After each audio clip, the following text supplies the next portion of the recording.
My father owns a small delivery service that operates out of Farmington. We mostly deliver small packages out to the middle of nowhere that are too much of a hassle for the larger delivery companies to bother with. My dad is the only employee, and we have a few pickup trucks and a trailer. One day, we get a delivery out to Window Rock, Arizona, on the Navajo reservation, which is about 2 hours from Farmington. My dad gets the call for the job while he is chilling with his Navajo friend, Travis, and his girlfriend. Travis mentions how he's got family in Window Rock that he hasn't seen in ages and suggests they go with him.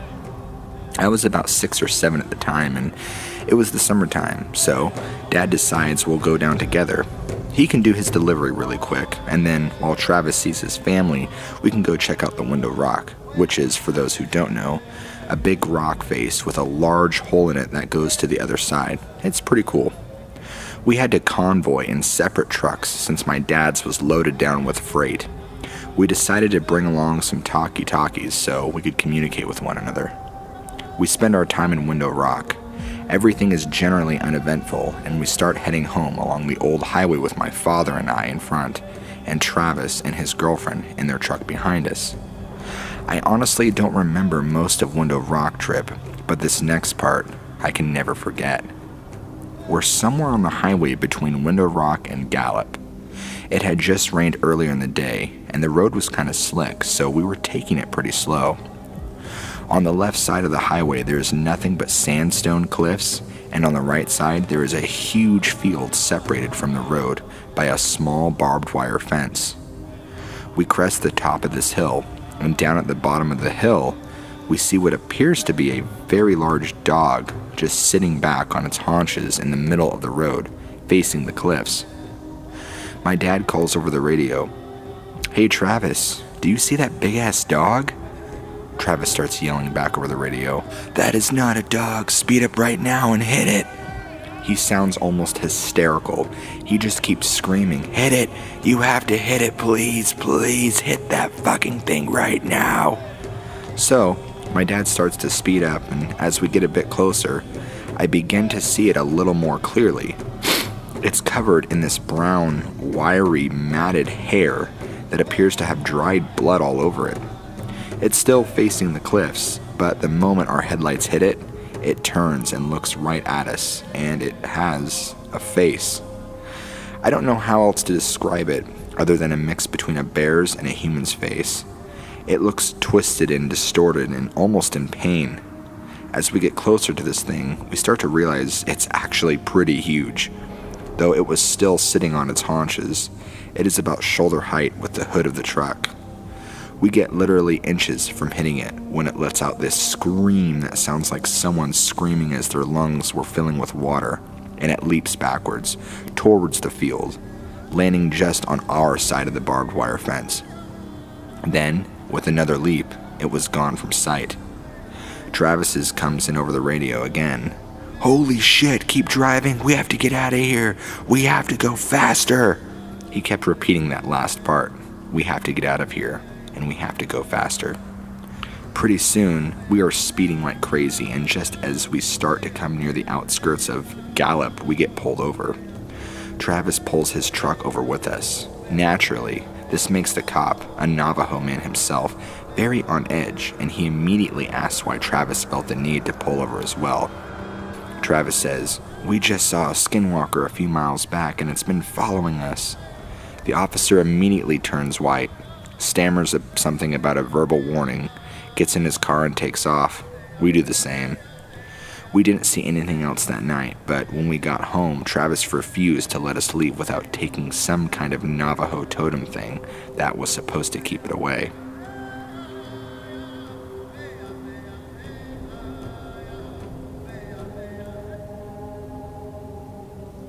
Anybody that has been on the Navajo reservation has either probably heard of some creepy things or have experienced pretty creepy things, namely skinwalkers. I have only seen one. Here's my story.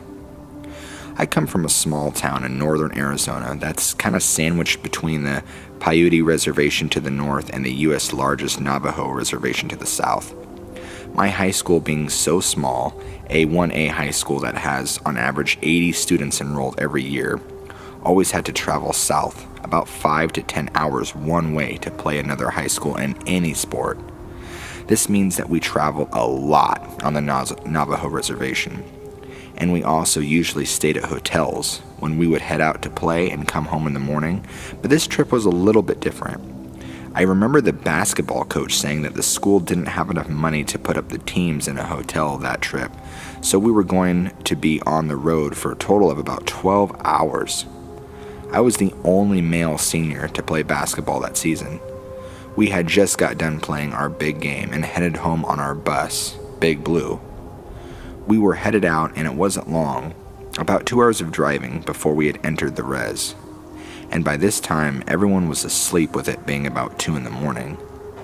When we had crossed the res's border, I noticed the bus driver had sped up and was now going about 85 miles an hour. I thought this was a little weird because he never exceeded the speed limit, at least not in my high school career. But for some reason, I just couldn't fall asleep like the rest of my teammates, and I just sat at the back of the bus, staring out across the desolate desert landscape that was lit up by the full moon.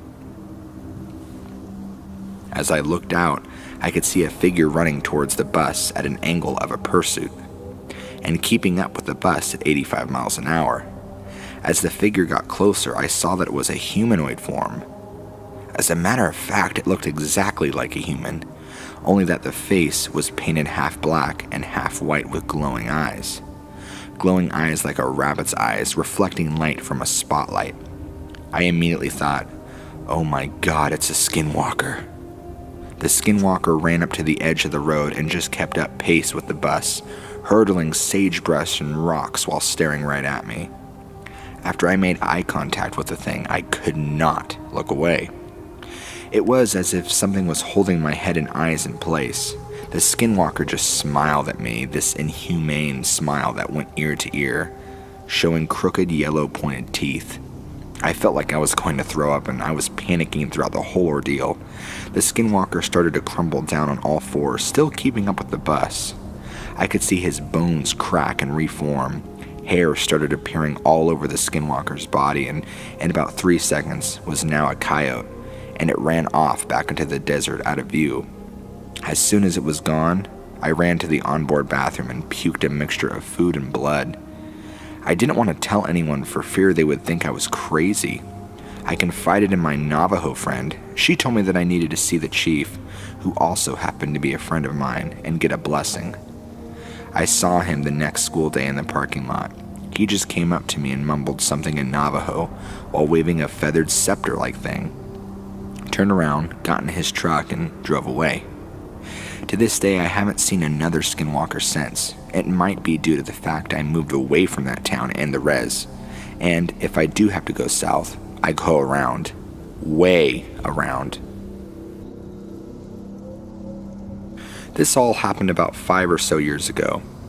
One night, a few of my friends decided after a night of hanging out that we'd go on an adventure at about 3 a.m. We took a ride about 50 miles to this old Spanish ruins in New Mexico. That was once the seat of the Inquisition. I can't for the life of me remember what the place is called, but anyway. So we jumped the front gate to the palace and started exploring. One of my friends brought a flute with him, and he started playing it, and about 30 seconds into his mediocre playing, something started screaming really, really loud on the tops of the long destroyed walls of the place. It was going from wall to wall really quick, screaming the most blood-curdling scream you've ever imagined. We noped the fuck out of there, and one of my friends pissed his pants and drove for a few hours to Bandelier National Monument, where we planned to camp out for the rest of the weekend.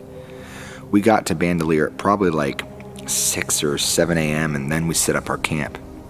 After a few hours just talking about what the hell happened at the ruins, I went to take a piss behind it, probably only like 300 feet from our camp. This is where everything starts getting a little fuzzy. I remember seeing 2 dust devils coming my way, and when I turned around again, 2 of my friends were there, and they were motioning me to follow them. I couldn't help but to follow them, like I was being pulled behind them in shackles. I followed them for what seemed like 10 or 15 minutes, and then I snapped out of it. These weren't my friends. They had bright red hair with my friends' faces and cat eyes. Both of these friends were brunette. I stopped walking and they looked at me with probably the most terrifying gaze I've ever seen. Monsters in movies are nothing compared to this. I turned around and ran as fast as I could back the way I came from. After like 5 minutes of a full sprint, I got back to that rock that I pissed at and found our camp. Everybody was sitting there, still sitting around, talking, and didn't even notice that I was even gone. I told them what had happened with the look-alike Skinwalkers, and we packed up everything and left probably within like 10 minutes and got the hell back to Albuquerque.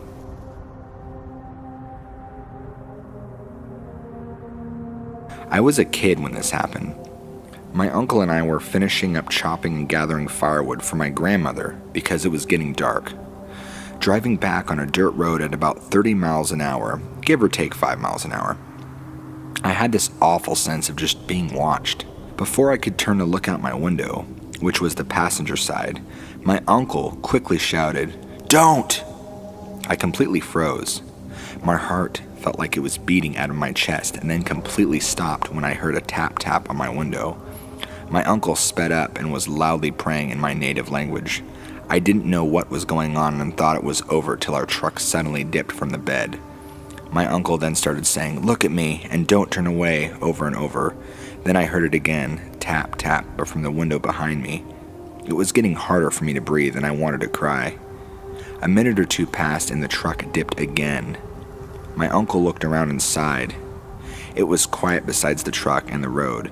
He looked at me and said, "We will ask your father to do a prayer in the morning, so the evil will forget our faces." Basically, that's the Navajo to English equivalent of what he had said.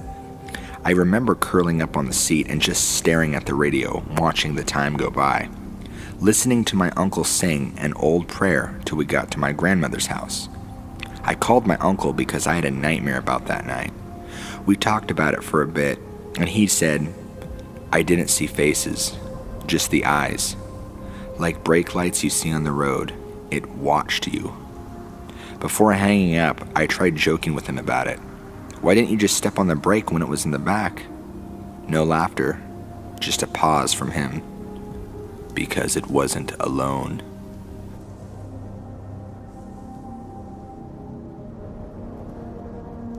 As many of you might already know, many Navajo people, including my own family, are very reluctant to speak about skinwalkers because it is believed to attract their attention.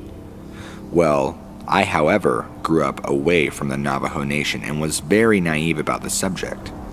When it came to skinwalkers, I was an absolute skeptic. My mom used to tell me a story of how back in the 80s, when she lived with her siblings and my grandparents, still in Shiprock, but the southern outskirts, about how she and my aunt saw a skinwalker just outside their driveway under a streetlight.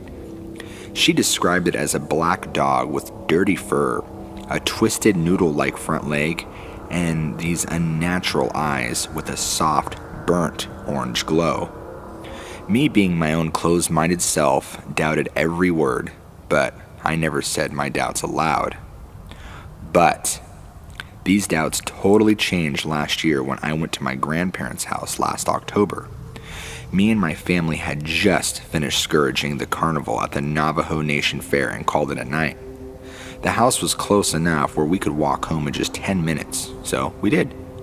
When we got there, it was about 9 at night, where we stayed up until about 2, catching up about family affairs and the local news. It was during that time that I had just decidedly opened my mouth and blurted out the question, "Hey, are skinwalkers real? Guys?" I asked. "You shouldn't be speaking about that," my grandma said with almost a disturbed yell in her voice, so she and my grandfather both decide to go to bed. After being scolded by my mom, one of my aunts chimes in with a very cautious tone and says, "They're real, all right. Had a few start screaming outside of my trailer in Farmington just a few nights ago. Your cousin had nightmares the whole night and woke up crying that morning." Not wanting to push the discomfort any further, we all decided to go to bed at this point. Now, the trailer/home is pretty old and it was a really nice night, So we slept with the windows open, the screens to prevent bugs coming in, of course. Everyone at this point had drifted off to sleep except me. Well, because my mind was still just going a million miles a minute about skinwalkers and wondered if I ever encounter one while here on the reservation.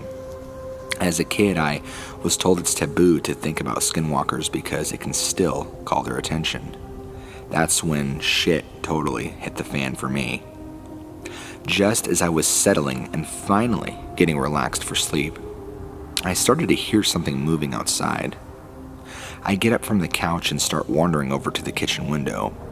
In the trailer, all of the rooms have the lights out, so the only visible light that can be seen is from the porch light out front. I was thankful for this because I told myself if it really was a skinwalker outside, then hopefully it wouldn't notice me seeing it. So I muster up the courage and take a quick scan of outside. From the porch light, all I can see is the dusty ground and the vehicles that my family drove along with some of the old metal trash cans that stood beside the road. Looking for about a good 5 seconds, I wasn't able to see anything, so I was getting ready to turn around and walk back to bed, thinking it was just a stray cat or something. Only have taken 2 steps. I hear what sounds like a distorted scream coming from outside, definitely close by. The fear rising in me, I look outside again, and there I see it for the first time.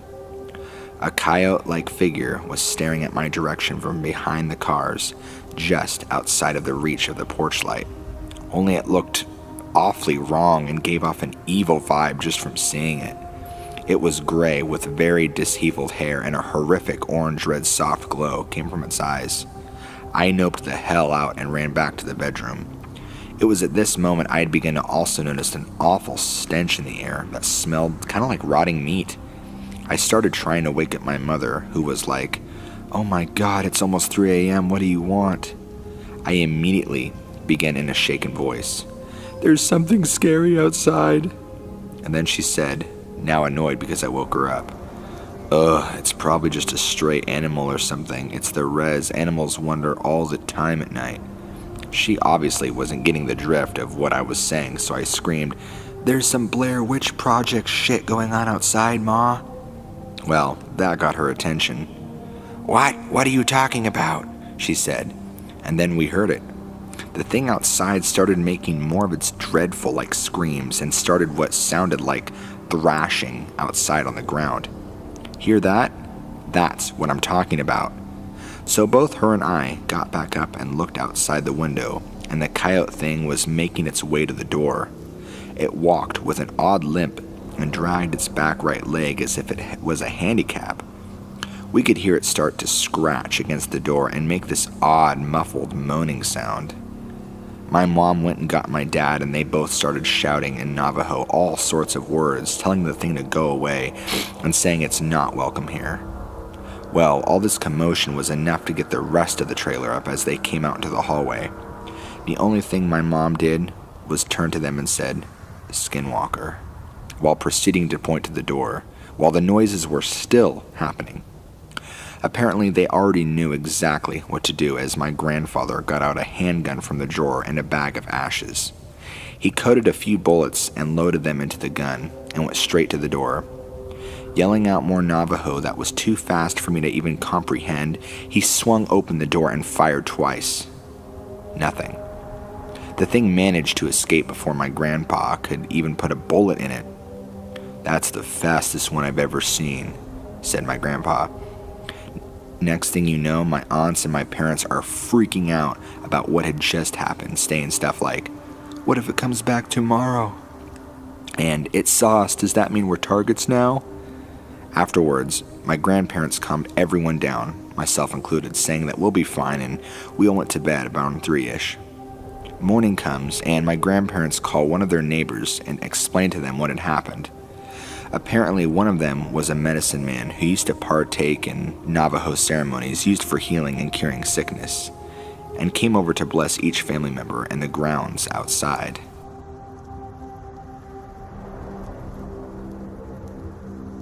This is my father's story, written from his perspective.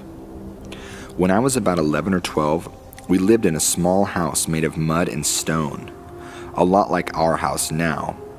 It was 2 of my brothers and I in the house. Everyone else had gone to Jimmy's Fest and left us to tend the sheep. We were getting ready for bed when we heard the dogs going crazy outside. Thinking it was nothing more than just coyotes howling in the distance, we told them to be quiet. We began to drift off into sleep and the dogs would not shut up. Somehow, I was able to go to sleep for a few hours. But then I woke up very late in the night. It was very quiet and still in the house, save for my brother snoring and breathing. I realized I needed to use the outhouse and woke up my brother to take me there. He teased me about being scared, which I certainly was. We went out with our flashlight to the outhouse, and the dogs began with their crazed barking in the sagebrush, going from one place to the next. My brother went first, and I waited outside for him. While waiting, I tried to follow the dogs with my flashlight. Suddenly, there was a very loud whine from one of the dogs, and then everything went quiet again. It was really too quiet for that time of year, to be honest. Not even the sheep were making any noises.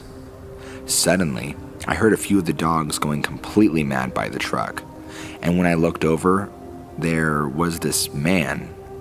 He was unbelievably tall, leaning one arm on the cab roof of the truck. He was looking at the dogs for a little, and then suddenly kicking one of them. They all scattered in different directions. The thing looked up at me, and I saw its face. It had a pure white face, like a full moon, 2 burning red eyes, and a slight smile that was pure black. I could not move or make a sound. It began to walk toward me with a long stride, until it finally towered over me. All I began to see was a dark red, like the color of the blood when you cut the throat of a sheep. I kept getting deeper and deeper into its eyes. I could faintly hear my brother coming out of the outhouse. With this, the thing looked up at him. Reality came rushing back to me. I noticed that my brother was too distracted with his buckle to realize what was even going on. I also noticed this thing's long hands hovering just inches from my head. Its skin was black ash, and he smelled like a bloated dead animal in summer. I was still unable to move or speak. The Skinwalker began to move toward my brother. Finally, noticing this figure, my brother became paralyzed as I was. Closer and closer it drew, reaching an arm outward toward my brother's head. And something finally snapped in me. I became unbearably angry. I broke from the trance and lunged at the Skinwalker, raising my arms like a wild animal and baring my teeth at it. A growl came out that I never knew I could make. I became more and more angry at the thing that was trying to hurt us. It kept that smile at first, but the angrier I got, the more that smile faded. Finally, with everything I had, I began to make this primal roar at it. It fell backwards and ran into the night. Looking back at me, its eyes were dim and dull, its smile now long gone since what had happened. The next morning, the family returned home from the feast. After relaying the story to my parents, they quickly hired a medicine man.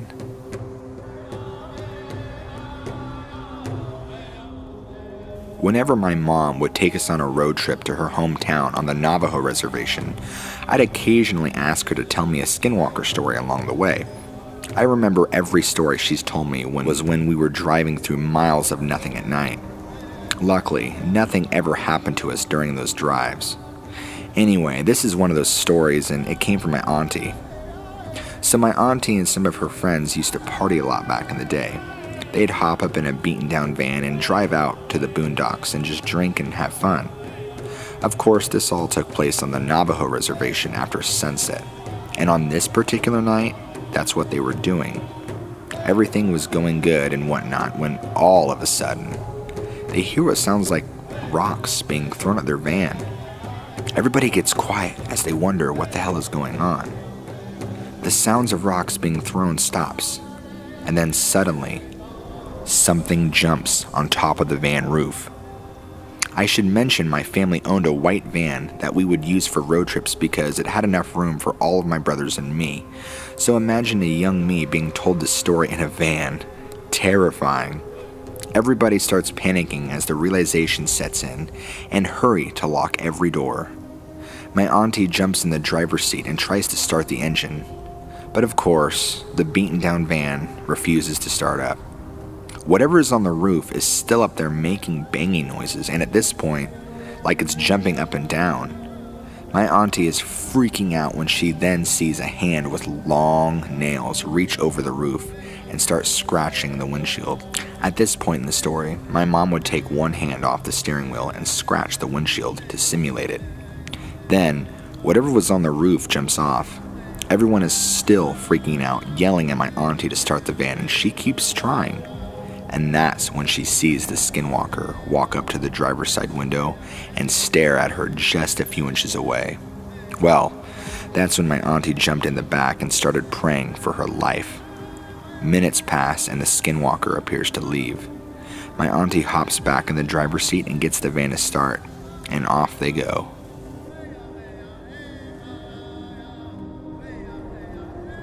We live in a rural community on the Navajo reservation. My aunt and her two brothers were home alone while my grandparents had left for the evening to attend a chapter house meeting. They were in the house, and like many people from the reservation, they didn't have electricity. It had been dark outside for about an hour, and my aunt and my uncles were getting ready for bed. Outside, they heard noises, as if someone moving things around outside. My oldest uncle went to look out the front window and saw a figure out by the truck. This was immensely out of the ordinary because the closest neighbor was miles away. Whatever it was, though, opened the truck door and began to dig through the personal items that my family had left in the vehicle. My aunt and uncles were frightened by the sight and knew that they should take action. They took out the rifle and all steadied themselves to hold it up. They flung open the door and aimed the gun at the dark figure. The figure turned and started to walk towards them, totally unfazed by the weapon. My uncle pulled the trigger, but nothing happened. The figure just drew closer, and my aunt began to smell something like a rotting corpse. It was so strong it made her gag. My uncle continued to pull the trigger with no luck, and the figure came closer and closer. Off of the distance, headlights were coming up the road. My grandparents were luckily returning. The figure looked toward the lights and started to move away and tucked itself behind a tree near the house. My oldest uncle ran toward the truck with the gun, and my grandfather got out of the car and my uncle pointed to the tree. The thing was poking out its head to observe what they were doing. My grandfather ran into the house and over to the stove and grabbed a handful of ashes and rubbed over the gun and placed a ash-covered bullet into the chamber. He walked out onto the porch and fired toward the tree. Whatever that thing was didn't expect the gun to go off. The gunshot echoed and the dark figure began running. My grandmother chased my aunt inside and my uncles and my grandfather went after it. There weren't many roads or paths, so as my grandfather and uncles chased after this thing, the truck was bouncing and the headlights were not fixed on the particular spot. My uncle swears that whenever the headlights would hit the figure, he saw a woman. But not only that, but whoever it was running on all fours like a bear. My grandfather eventually stopped the truck, and as they neared the ditch that drops about 20 feet, he got out and began to yell in Navajo. My uncle says that he was yelling about a local woman. He yelled that he wasn't scared and that he knew it was her and to leave his family alone. A few days had passed and there was news that the woman that my grandfather was yelling about had passed. I've always been told that if you know who the Skinwalker is and say their name, it will kill them.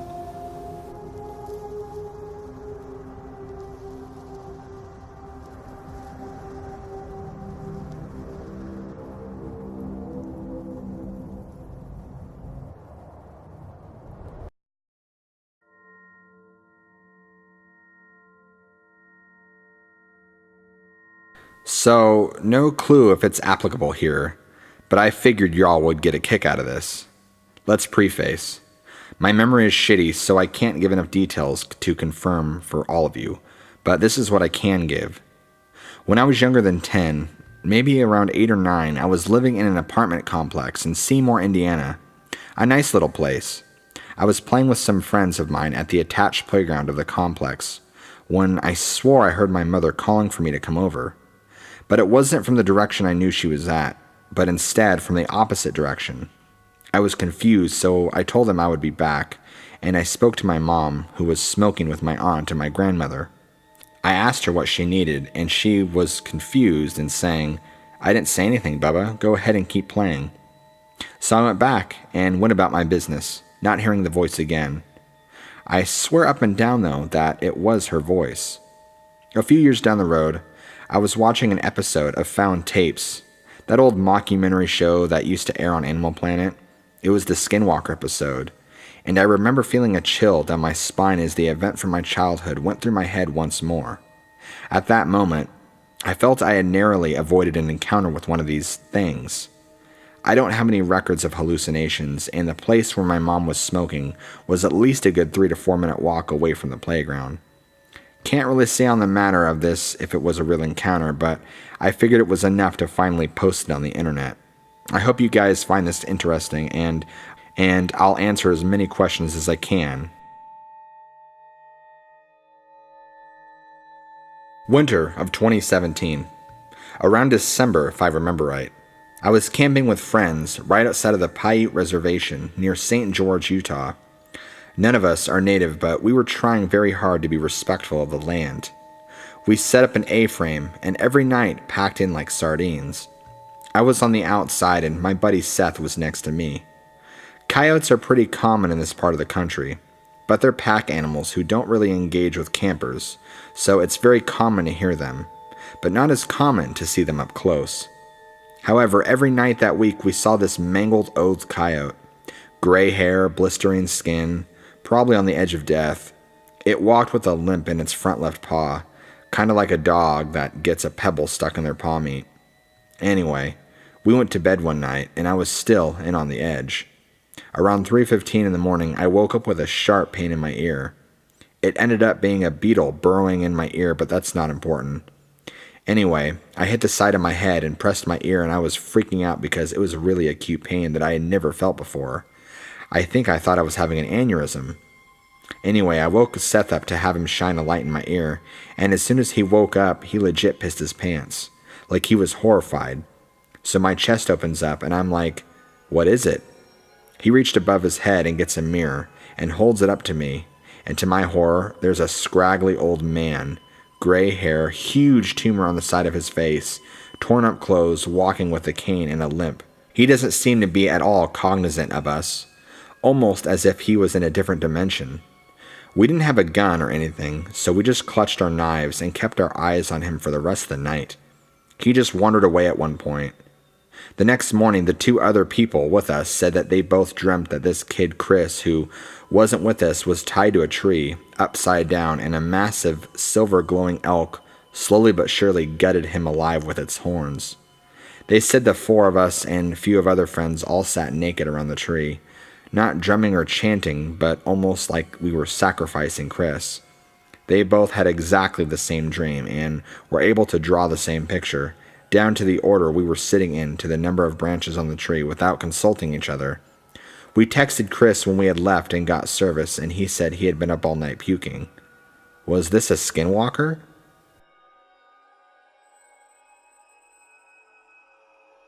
So, my father used to be a federal judicial officer for the Mexican government, and his jurisdiction would change from time to time on a case-by-case basis.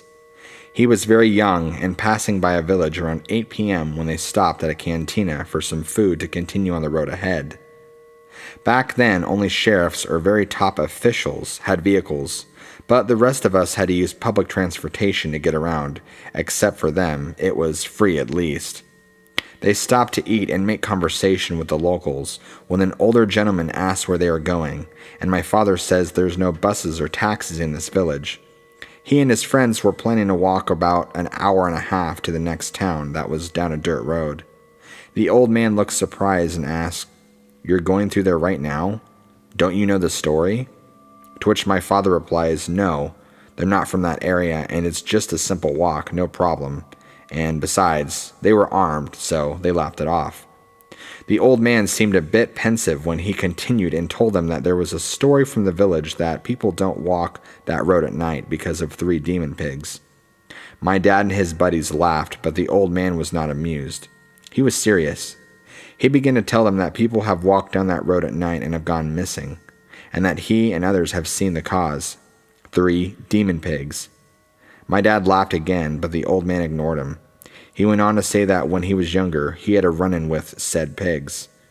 He said it was late at night and was walking back home to his village on the old dirt road from his cousins the next town over when he suddenly heard a voice. He turned to see 3 pigs, black hair like that of a warthog and eyes as black as night. He couldn't see the natural reflection of light that animal eyes usually had and was come over with a sense of dread and fear. And so they began to speak and laugh. The man was terrified and couldn't muster the will to move. They spoke vile things about this man's family and spoke of a gruesome death, each pig speaking with a different tone. Once he was able to muster movement, the man sprinted back non-stop back to his cousin's house, where he got himself together and didn't go out for the rest of the night. My dad listened as he's respectful and didn't say anything smart this time, but still insisted he was going to walk the dirt path with his buddies as he had to. And so the old man offered him a ride there, free of charge, saying he didn't want them walking there at night, whether they believed him or not. And that is the end of my father's recounting.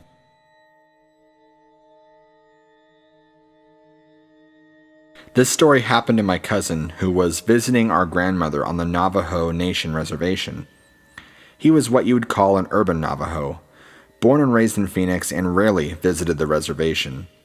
He was raised in the church and was aware of certain Navajo taboos and folklore, but didn't heed any or abide by any. Him and his older brother used to stay at our grandmother's during the summer and help out with chores and livestock. They called it sheep camp. However, sheep camp was a summer lodge or cabin in the mountains where you took the sheep during the summer months to graze. Being from the city, I guess, they just liked the term sheep camp, when in reality it was just our grandmother's permanent residence. Like most rural residences on the reservation, old automobiles and appliances that no longer work piled up in the front yards due to a lack of transportation or waste management options. There was an obsolete refrigerator from the 80s on the far left side of my grandmother's porch, and a broken down muscle car from decades earlier. The car was more of a skeleton, a forgotten remnant, that rested about 30 feet far off to the left in perfect eye-line sight from the porch.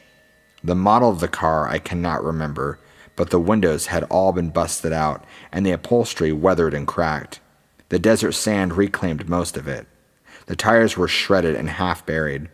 If you grew up on the reservation, this served as a derelict jungle gym or playground. My mother and I had decided to visit my grandmother one summer afternoon when I was 12 years old, the same age as my cousin. We greeted everyone upon our arrival, and my grandmother fed us. My cousin asked if I wanted to take a walk to the canyon and told me he had something to tell me with urgency. As soon as we were out of earshot of any adults or his older brother, he had told me something had happened earlier that day, around 5:30 a.m. Although it was summer, in the Arizona temperate desert, it is easily many degrees colder at night and early mornings. He told me he was awoken by the urge to relieve himself. The sky was dark blue before the dawn. He was half asleep, and it was too cold to run all the way to the outhouse. No inside plumbing. So he continued to say he darted to the left to pee behind the old refrigerator and off the porch. His eyes were half closed and his mind still a bit hazy from just waking up. Then he hears the distinct sound of something jagged and sharp scratching in long successions on metal, accompanied by with the heightened whimpering of a sheepdog. His eyes open wide and he tries to scan the horizon to locate the origins of the hurt sheepdog. Initially, he thought he saw the dog trapped in the car, but there were no windows or glass obstructing the dog's escape from the wreckage. He witnessed the dog clawing and scratching to fight its way out of the window frame of the driver's side. Its front paws clawing at the outer shell of the driver's door, making the sound of nails on a chalkboard. He finished urinating and dazedly took one step off the porch to help the dog out of the car. Suddenly, he freezes in his tracks as a cold, wicked laugh rips through the early dawn air. His eyes immediately fixate on where the laugh originated from. Inside the car. He rubs his eyes and focuses his gaze on the dog, and his eyes follow along the dog's torso. And then he sees that something has its arms and claws wrapped around the waist of the dog, preventing it from escaping. At this point, the sun had inched and crept over the mesa and turned the sky from a pale blue to a pale yellow. The pale yellow light reveals that the driver's side of the car is completely covered in smeared blood. He jolts back inside and bolts the door behind him. He doesn't tell anyone because he was paralyzed with fear. Fear that if he talked about it, nothing would stop it from busting in the door and killing him, his brother, and our grandmother. I inquired about what it looked like or if he even saw what had been holding the dog against its will. He said it looked like a werewolf, but a sickly werewolf with mange. He noted that it was hairy, but you could see almost dry, cracked gray skin underneath. He said before he ran, he slouched down to see what was holding the dog inside the car, and whatever it was grinned. Its wicked smile was filled with sharp, jagged teeth beaming from side to side. In all honesty, I thought he was lying to me and trying to scare me, thinking I was some dumb, uncivilized reser who would believe a werewolf tale. We spent some time in the canyon playing on boulders and throwing rocks into a small stream. I had all but forgotten what he shared with me, until we made it back to my grandmother's house. That's when he asked if I wanted to see the scene of the crime. I was skeptical at the time, until we walked up to the car in question. I couldn't believe it. There were tufts of bloody, multicolored dog fur caught in the window frame, and the bloody paw prints and smears on the outside of the driver door. There were long scratch marks from the dog everywhere. Not sharp enough to cut through the metal, but enough to make a slight indent, as if the nails were scratching down with so much pressure that the protein from the nails, or whatever nails are made of, buckled and gave way, filed down on the metal. I stood there in amazement and fear. All we did was throw dirt on the blood markings, and I haven't spoken of it until right now. Side note, the sheepdog wasn't murdered. We spent all late afternoon looking for her. The dog was a female. We later found her under an abandoned manufactured home on the property. She was afraid to come out for a couple weeks, so my cousin said he always brought her food and water for the remainder of the summer break.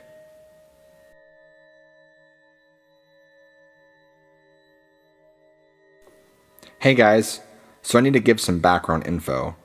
I'm a 14-year-old girl from Texas. I have Asperger's, and that will be relevant later. From when I was very young, I would wander alone in the woods or general wild areas. I am very aware of sounds and smells. One of my earliest memories of something I couldn't rationalize at the time started with a very potent odor. It smelled like rotting meat mixed with, I know this is weird, but perfume. I had been in the woods alone, picking wild onions and flowers, when I smelt it. The area was very, very old, an abandoned settlement in the woods. I honestly wasn't all that concerned. The smell got stronger and stronger. I started to hear what I can't best describe as a dog panting. I decided I would investigate. I thought there was an animal that needed my help or something. I entered a clearing. The trees grew in a kind of dome shape, and the sun was heavily blocked out. I had to crawl through a tunnel of vines and thorns to get in. The ground was littered with animal bones. Large livestock, pets, birds, and small animals.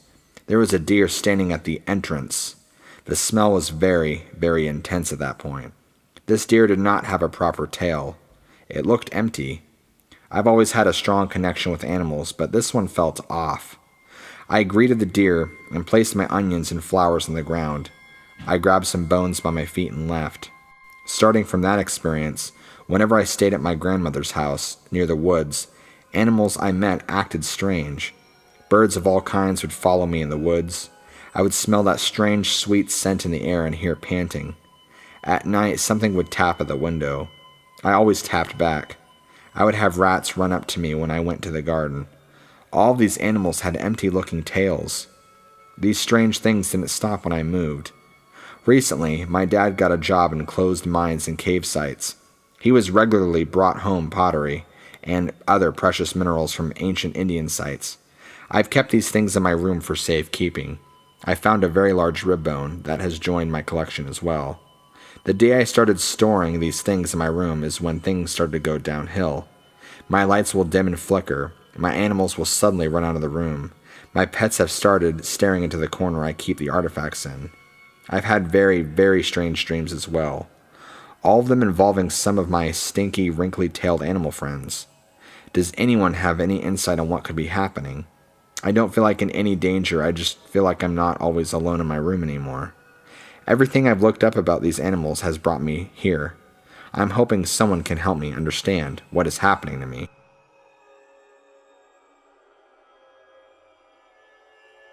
I have been hesitant on posting any story, mainly due to the fact that I don't want anyone ever thinking that I, or the person the story is about, is crazy.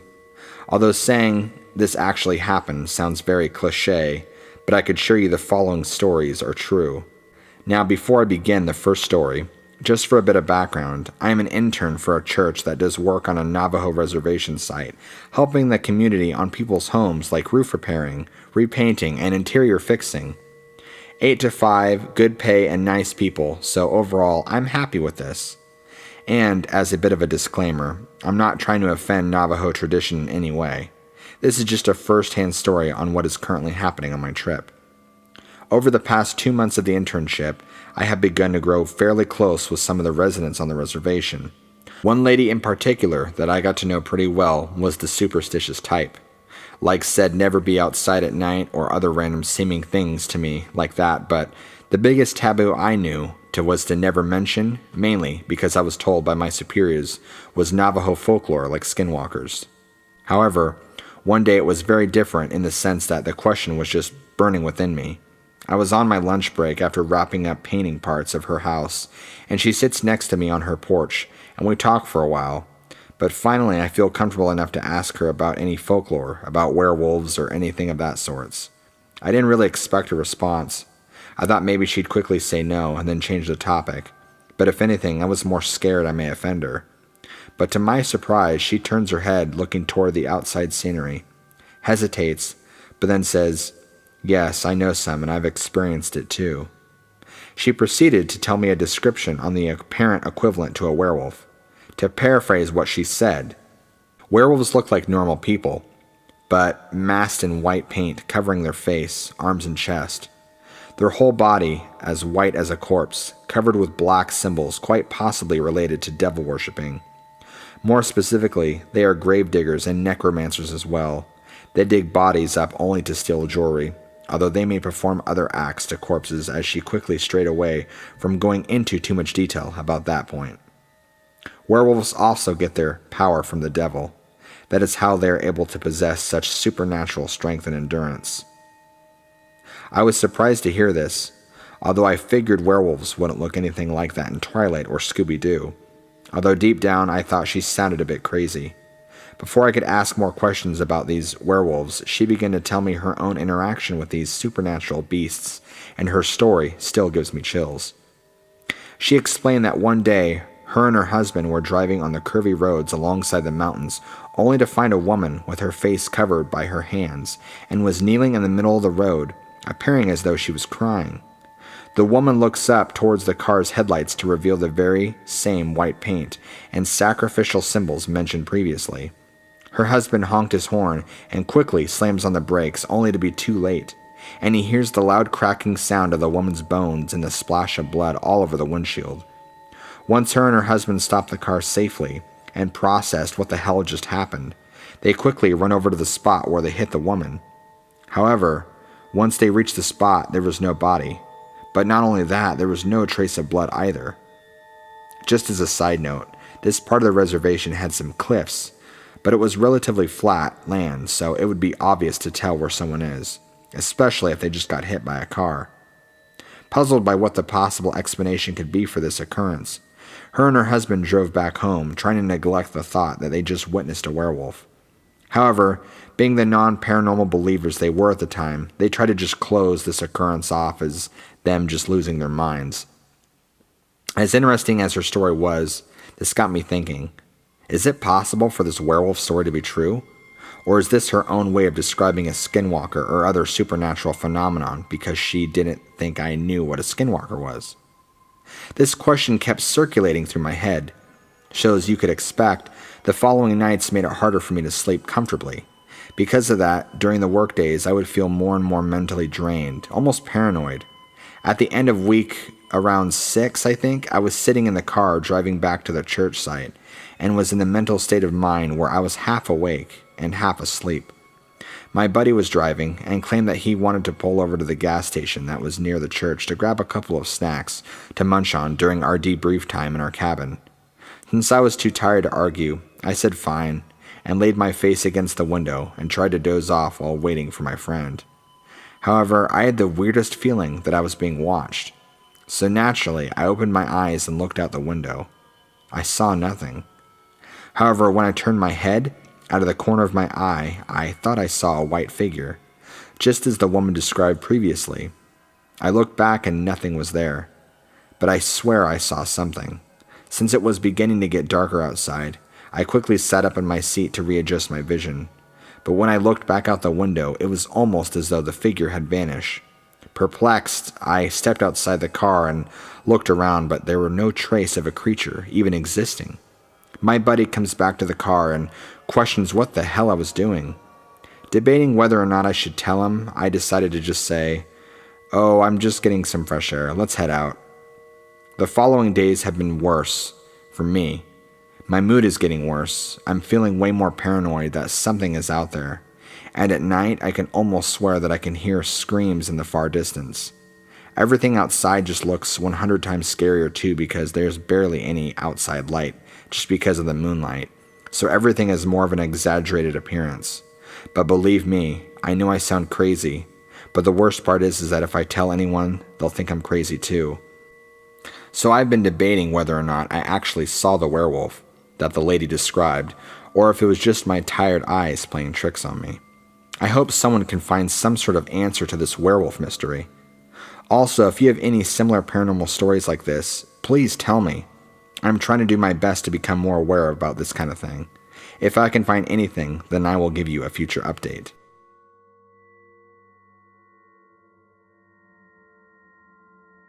I'm 17 years old and live in South Texas in a very small town on the countryside, where not much really goes on. Because of the lack of excitement in spring break, a friend of mine decided to throw a ranch party about 25 minutes out of town. Everything went well at the party and was a good time. At about 2 a.m., everything started winding down, and I thought I should be back and heading out soon. While driving back that night, out of nowhere a black cat entered the road and glared directly at me while its eyes lit up because of the headlights. With no time to react because of how sudden and close it was, I accidentally ran it over. I instantly felt eerie and bad about the whole situation and couldn't really take my mind off it for some odd reason. As I was arriving home, I parked my car into the carport and was determined to get inside as fast as possible. Before I could, though, I heard a deep, almost distorted laughter in the carport that had me really confused. With no hesitation, I quickly turned on the light and saw that the exact same black cat I had ran over sitting on the hood of my car. Something about its eyes didn't seem right and had me frozen with fear. I went inside as quick as possible and slept in my brother's room because of how freaked out I was. After doing some research, I came across Skinwalkers and thought what I encountered might have been one, but I'm not too sure. What are your thoughts?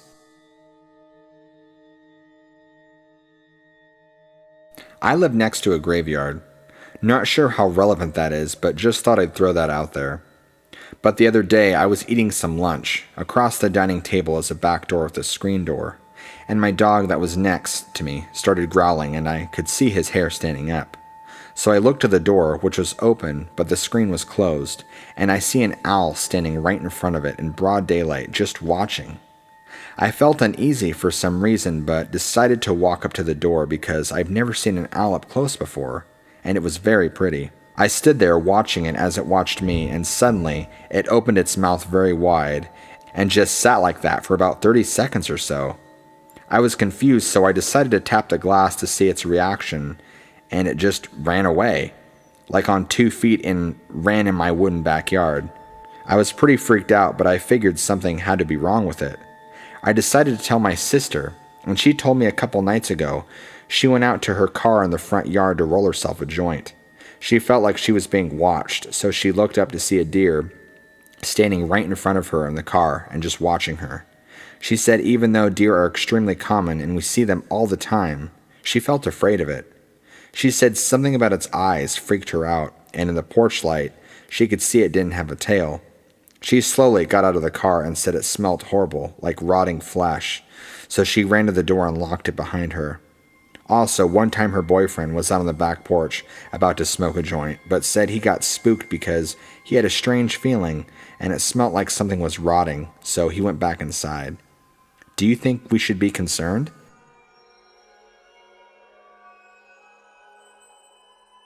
There is a small community called Church Rock that is a few miles outside of Gallup, New Mexico. Many of the people that lived here have had land passed down many generations. This is where our story begins, 2 generations ago. There was a woman that was infatuated with a man in her community. She requested that the man build her a home. In exchange, she would give her daughter to the man to serve as his maid. The woman thought as the man worked on her home, she could woo him in the process. The deal was sealed and the man built the woman a house. The man collected his payment, but instead of having her daughter as a maid, he married her. The mother became enraged with jealousy and ran the newly married couple out of the community. The couple relocated to Ramah and started a new life. They had 6 children, 2 of which were twin girls. In the Navajo tradition, twins are seen as very powerful. In the mythology of the Navajos, the children of the sun were twins, and so they are held in very high regard. This is the story from one of those twin girls. The family began the construction on a new home. While they were building the house, the children would play outside as the adults worked. As they were playing, the older twin noticed an animal emerge from the woods. It was a coyote. Usually coyotes are very skittish and avoid humans at any cost. The coyote made its way closer to the girl. A strange smell filled the air, like something dead. The coyote came right up to her. She said that the coyote didn't bite her, but instead put its mouth over her mouth and began to suck the breath from her. It was at this point that she lost consciousness. One of the adults that was working on the house saw what was happening, and everyone rushed toward the coyote and the girl. The adults yelled and shouted as they ran towards them. The coyote darted back into the woods, and the girl fell to the ground. She was blue. The family worked fast and were able to resuscitate her. The incident resulted in the family going to see a medicine man. He told them that it was the grandmother, still harboring jealous feelings toward her own daughter and her family. They had a prayer done, and it was thought to be the end of it. Later, the family received news that the grandmother had died. As the years passed, construction on the home continued and the twin girls continued to grow. The family had built the first story of their home and moved in. The twin sisters shared a bedroom and slept together on a king-size bed. It was a hot summer night, and the family kept all the windows open to keep the rooms cold during the night. One night, the older twin arose to use the restroom. The family kept a small light on in the hallway. She got out of bed, walked down the hallway, and did her business. She returned to bed after that. As she was covering herself up, she happened to look up and froze in horror.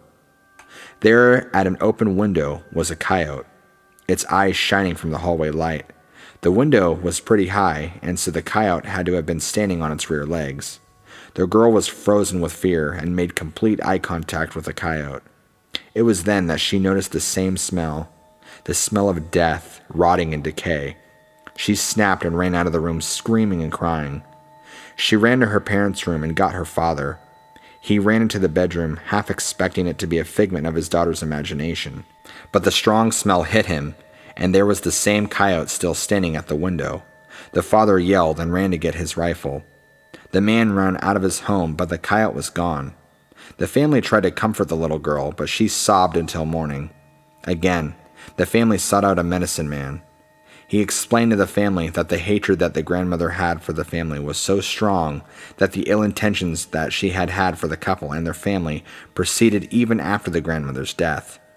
When the family was blessed with twins, the grandmother knew of the strength it would bring the family, and so she wanted to get rid of one of them. The older twin recalls these events vividly and swears that the coyote that attempted to suffocate her and the one at her window were one and the same. Even the scent of death was familiar, the second time she encountered the creature. She hasn't seen it since that night and is very grateful for that.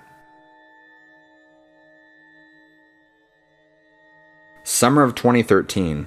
I'm driving a packed U-Haul through a remote section of the Navajo County with my 28-year-old daughter following her in her car. Middle of the night, pitch black, and the only radio station I can get was KTNN, which is the Navajo Nation. The DJ had been playing old school country, but switched it up, and suddenly the cab of the truck was filled with the otherworldly sounds of the Bear Creek Singers. We had just passed the turnoff to the ghost town of Zenith. Nobody lives out there. It's just devoid of life. All I could see was the road illuminated by the headlights and that insane music filling my mind. We're doing about 70, and suddenly, he was right in front of me. The next couple seconds goes like this. There, illuminated in the headlights, is a figure on all fours, walking across the highway directly in front of my speeding truck. In place of arms and legs, this creature had 4 long sticks, and the body was draped in a colorful Navajo-style blanket. No head, just those sticks moving back and forth, slowly propelling him across the road in the middle of the night. I swerved the truck and just missed him. Looked in the rear view and saw him in my approaching daughter's headlights. Then watched her car make the same last-second maneuver to avoid running him over. I was stunned and just kept driving, and reassured that she was still behind me. 30 minutes later, we pulled up to her new digs in Snowflake, Arizona, and her first words to me was, "What the fuck was that?" For the record, she is an LDS and almost never swears. Since that night, I myself have moved to Snowflake and driven that same lonely stretch of the 277 fairly often at night, but never while listening to KTNN for fear of creating conditions that would result in a repeat of the incident. I inquired with my native friends up here, and the only advice was, don't tell that story anymore. So, I still think gods, superstitions, and everything else is BS, but what will go to my grave, believing native culture holds powerful secrets the rest of us don't understand. Skinwalkers are real, and apparently they like to mess with ignorant whites like me. Appreciate any feedback because, like I mentioned, our native friends won't discuss it with us, and nobody believes me except my kid. Oh, and I'm now a big fan of native drum ceremonies.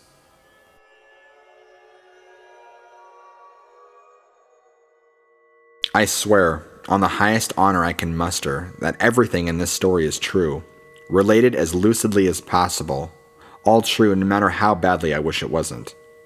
There isn't much to do in the rural parts of Pennsylvania, what some call Pennsyltucky. Like most parts of rural America, popular pastimes include drinking oneself into a stupor and driving unsuspected 1983 Ford F-150s double the speed limit down narrow, rarely maintained roads. I, however, occupy myself when I can by hunting.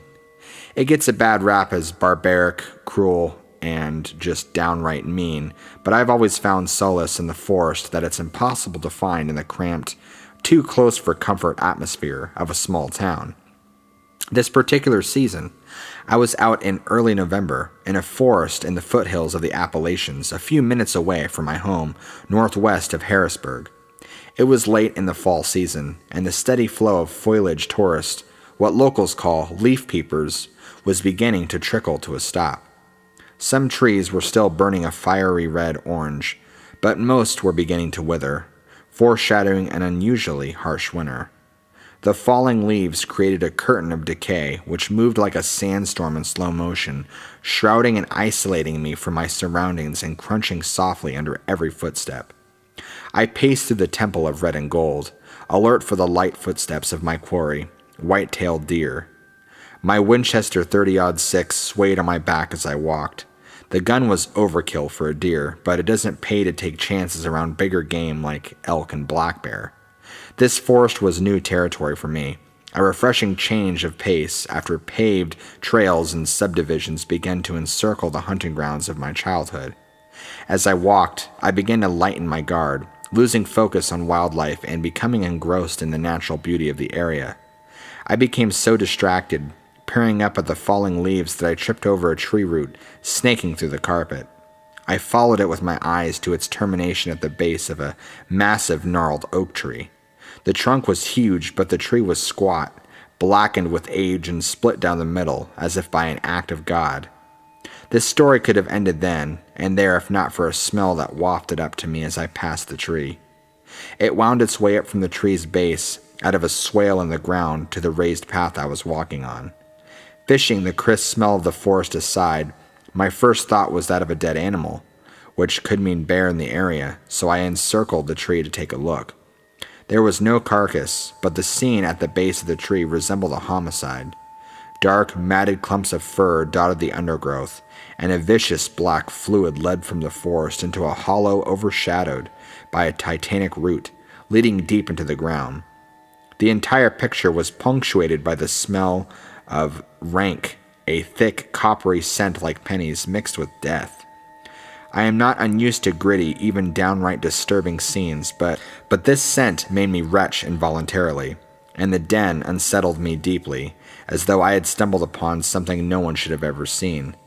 Shaken, I moved back onto the trail and, against my better judgment, resumed my search for a deer.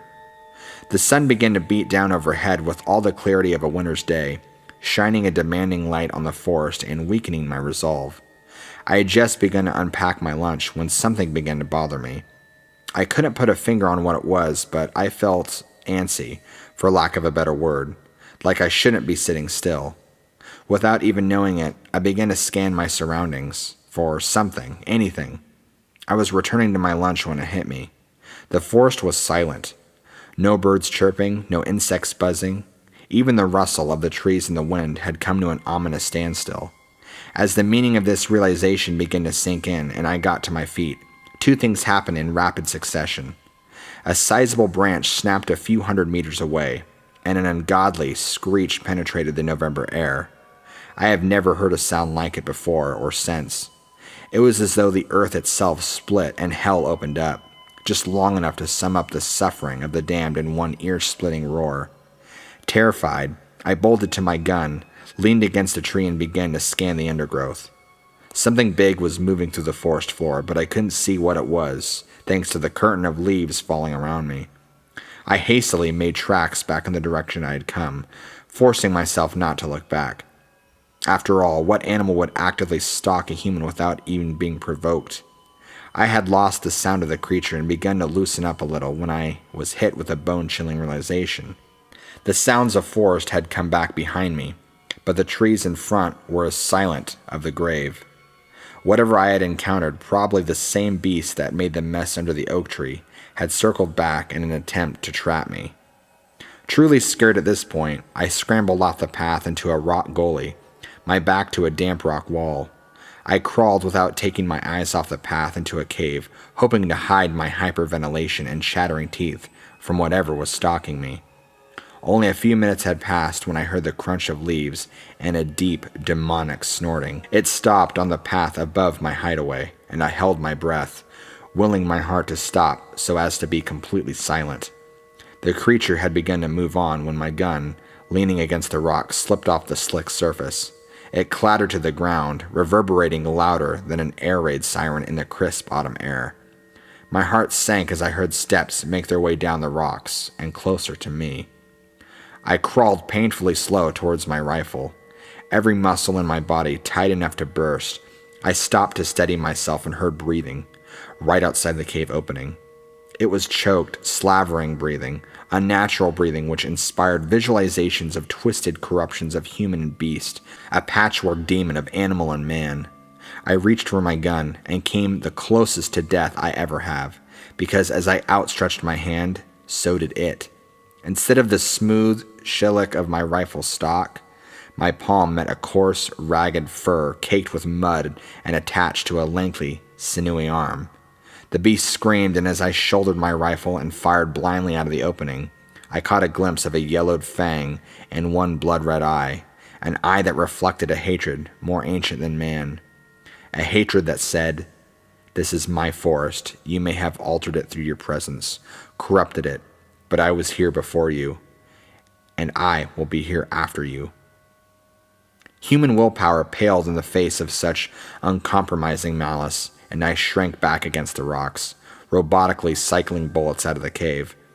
I sat there, dead-eyed, doing this for a long time, overnight and well into the next morning. Over 18 hours of working a bolt and pulling a trigger. By the time I snapped out of my adrenaline-fueled haze, my mouth felt like a desert, and my fingers felt as though they were made out of canvas stretched over dust. Shaking, I reached for my water bottle and gulped it down, spilling most of it down my front. Praying the beast was long gone, I inched my way out of the cave and ran as fast as my rickety legs would carry me, the 2 odd miles back to my truck, leaving most of my gear behind. Nothing pursued me, but the feeling of being hunted remained. I drove back to town at 80 miles per hour on a dirt road, my eyes wide with fear and my hands gripping the wheel with white knuckles. Unable to bear the thought of my secluded home, I spent the night at a motel in town with a bottle of cheap whiskey and every light in the room turned on. The thought of the creature would not exit my mind. Was it a demon loosed on Earth by some divine mistake? Or just an animal, a cryptid lost to time and the memories of the trees? I didn't really want to know, but I couldn't and still can't let it go. The fear eventually subsided, but as I sit at home writing this, I swear, hand to God, that I can hear a howl echo through the trees and across the mountains, telling me that I may never rest and never forget.